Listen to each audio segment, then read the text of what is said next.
And now it's time to read the final chapter of Smoky the Cowhorse.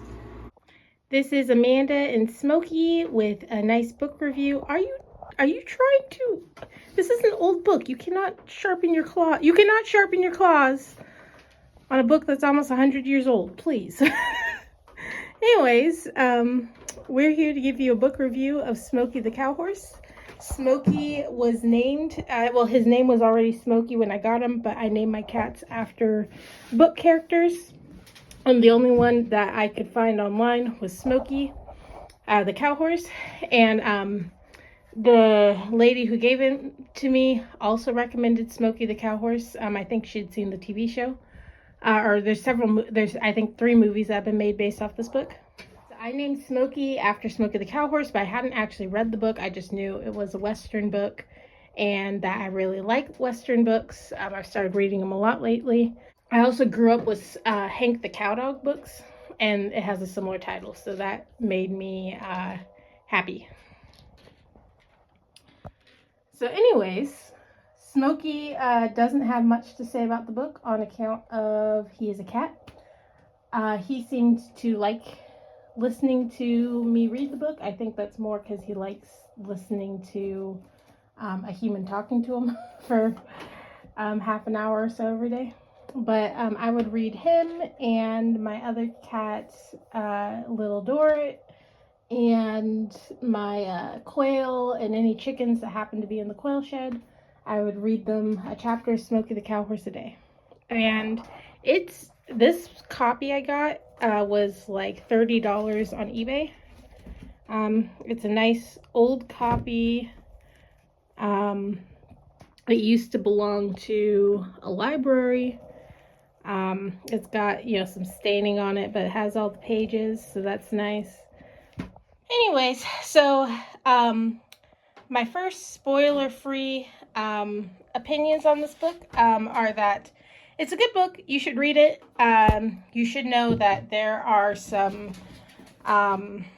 issues with racism with this book, but I don't think that should stop you from reading it. I think if you ignore those issues, it's a very good book. I would completely recommend it if not for that. And I recommend it in spite of that because it is still a really good book. Smoky the Cowhorse is by Will James. The first couple chapters are from Smoky's point of view. Well, not his point of view, but it's basically going over Smoky as he is raised and learns about the world and learns to become the horse that he eventually becomes. He's a very spirited horse from the beginning. So chapters 1 through 9 are basically about Smoky growing up, becoming a really good cow horse. He's working on this huge cattle ranch, bringing in cows every spring and every fall for spring and fall roundup. And then he spends his winters out in the wild, just grazing with other horses. And he's pretty much having the time of his life. And he has a specific human that he loves, and that's the only guy who's allowed to ride him. He gets a reputation as a very valuable horse. He gets offers for hundreds of dollars when a good saddle horse is being sold for $50. He's being made offers for up to $400, and the owners of Smoky refuse. So that's what the book's about in the beginning. The actual racism doesn't happen until after that, and that's also where the book kind of gets more interesting. Now, I really liked the first 9 chapters of the book, but it did seem like every chapter kind of ended.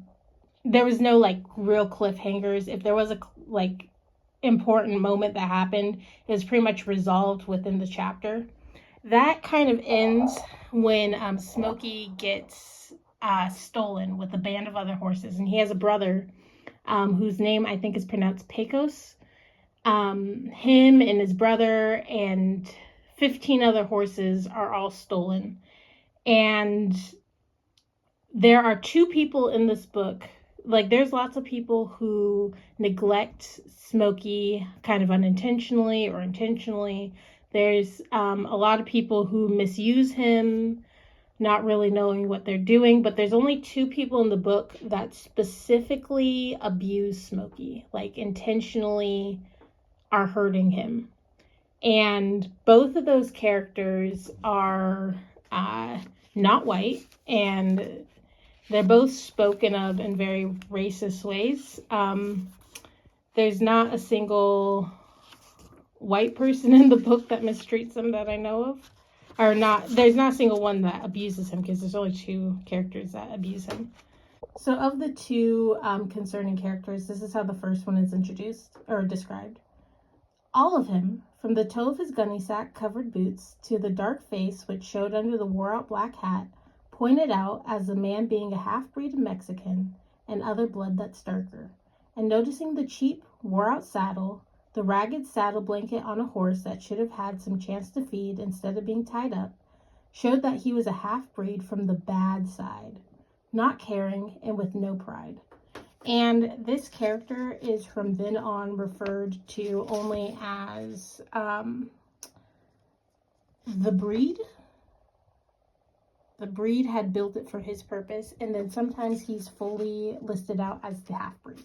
And so Smoky ends up killing him, and he gets caught in the wild and brought in as a bucking horse because he hates all men. And which men in particular does he hate the most? Well, let's find out. That pony seemed to have a grudge against humans in general. His ambition was for exterminating them all off the face of the earth. But there was one thing which the writers noticed in him as most queer, and that was in the way he seemed to hate some humans worse than others. His hate was plainest for the face that showed dark. Now, first of all, I don't think it works that way. But second of all, this is never brought up again. You never see that Smoky seems to hate anyone particularly worse than others ever again. Like, this sentence serves no purpose to the story. And then there's another character who ends up abusing Smoky. Smoky, by this time, is a really old and worn down horse.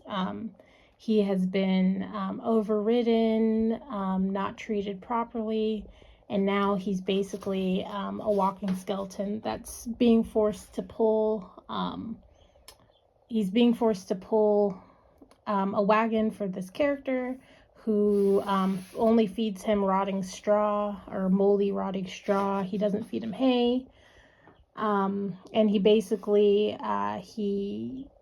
he runs horses into the ground and trades them in for more worn down horses to run even further into the ground, because he thinks that's cheaper than feeding them real hay, which I don't know if that math works out, but the whole point is that this guy abuses his horses, right? And then Clint, who is the guy who had trained Smoky and bonded with Smoky, he actually comes across this guy and he sees him whipping Smoky, and that's when he recognizes that that is his Smoky, not just a horse that looks like Smoky, because a horse really doesn't look like Smoky anymore.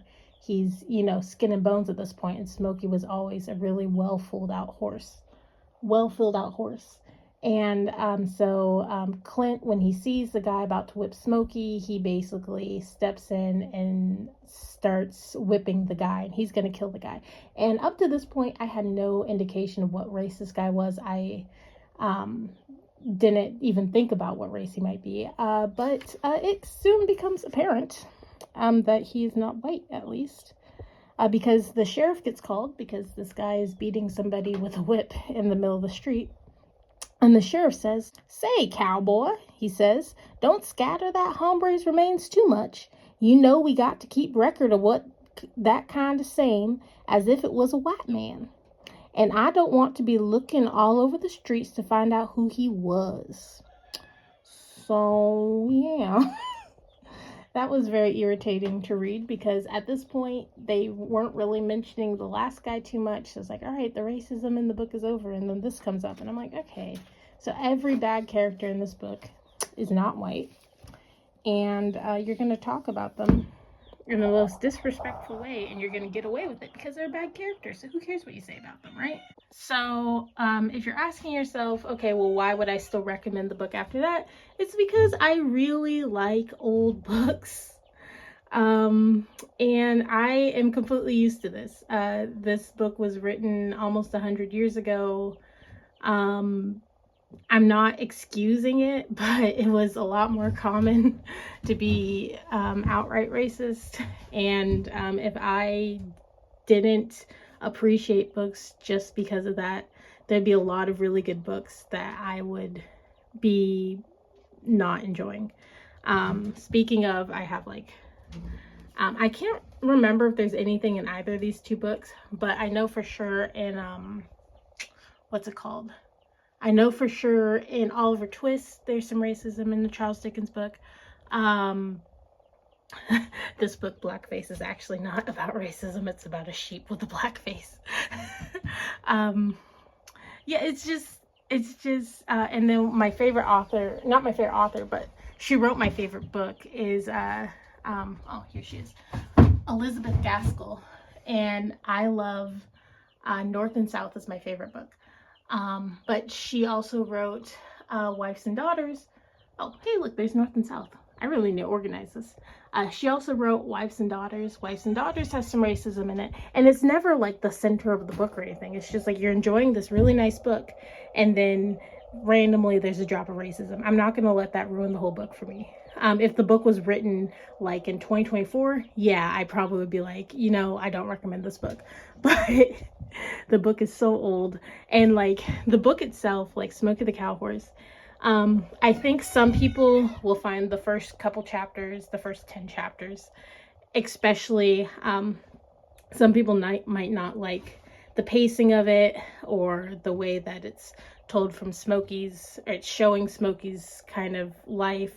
Some people might find that a little mundane. I really liked it because I really like Western literature. I really like horses.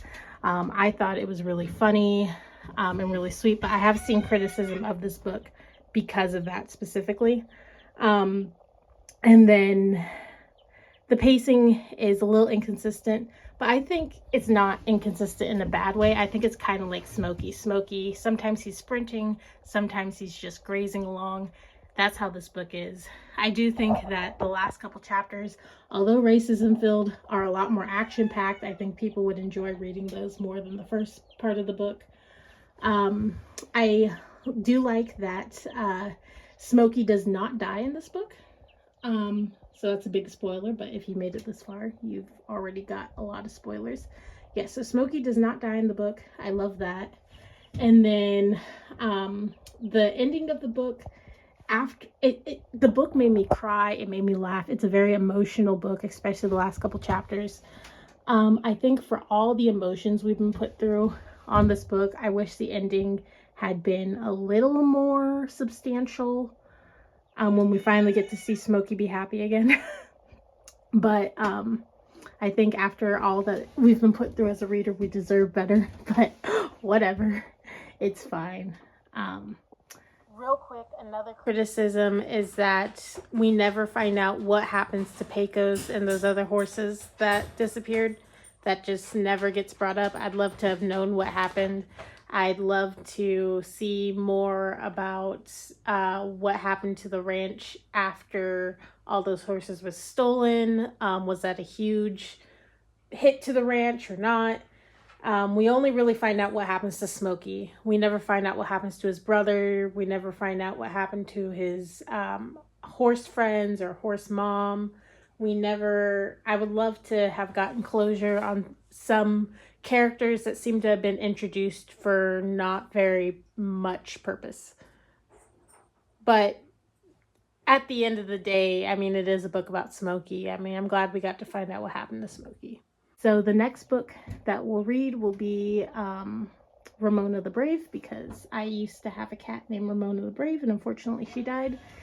So we're going to read that, and then the next book after that will be Little Dorrit, because I have a cat named Little Dorrit. Speaking of another Charles Dickens book. I don't remember if that one has any racism in it. We'll find out.